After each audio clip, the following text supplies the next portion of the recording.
Failure hurts. It hurts because it shatters dreams, drains your energy, and bruises your pride. But what often hurts more than failure itself is noticing the quiet smiles, the hidden satisfaction, the subtle relief in some people's eyes when you stumble. The deeper pain isn't the fall. It's realizing some people are actually happy to see you fall. But why? Why would someone who calls themselves your friend, relative, or supporter feel joy at your pain? The truth is harsh. Many people are not invested in your success. They're invested in your limits. When you rise, you highlight where they stayed sitting. When you succeed, you mirror their excuses back to them.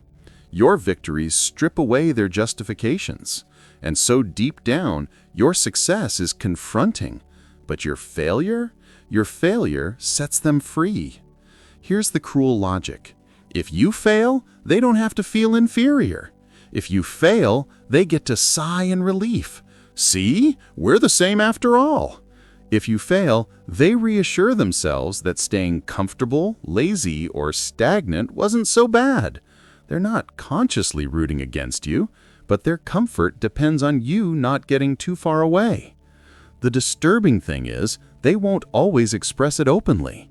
Sometimes it's just in the silence when you tell them about your struggles, a silence that feels far too satisfied. Sometimes it's in their eagerness to discuss your failures louder than your wins. They pass your mistakes around like gossip, but your victories, those they minimize, downplay, or outright ignore.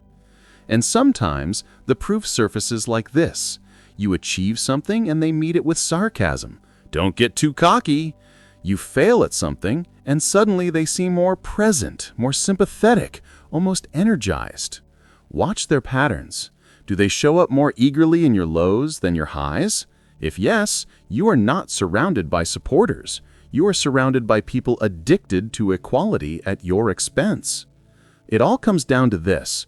Many people are more comfortable with your suffering than your success. Pain makes you relatable. Struggle makes you safe. Failure makes them feel equal to you. They love when you are broken because it confirms to them that they aren't as far behind as they feared. This is what makes failure feel heavier, not just the consequences, but the revelation of who you really have beside you. When you fail, watch who lights up. Their true heart is revealed in those moments. But here's what you must know. Their happiness at your downfall has nothing to do with your worth. It has everything to do with their shame. Your effort alone confronted their stagnation, and your success punishes their denial. So your failure feels like vindication for them. It proves them right in their laziness, excuses, bitterness. Don't internalize their reactions. Don't let their joy at your pain convince you that your failure defines you. No, their reaction defines them. The truth about people who celebrate your failure is simple. They were never truly for you. Not because they lacked history with you, but because they lacked the integrity to clap, even when it made them uncomfortable. The real question is, what do you do when you notice this? When you sense that subtle smile, when you feel the chill in their sympathy? You set boundaries. You pull your trust back. You stop feeding your energy to people who lean on your losses to heal their egos. And most importantly, you remember this hard wisdom. Failure is never the end. It is a detour, a teacher, a necessary season. But the people who are happy when you fail, they expose themselves forever. Their reaction is a permanent confession.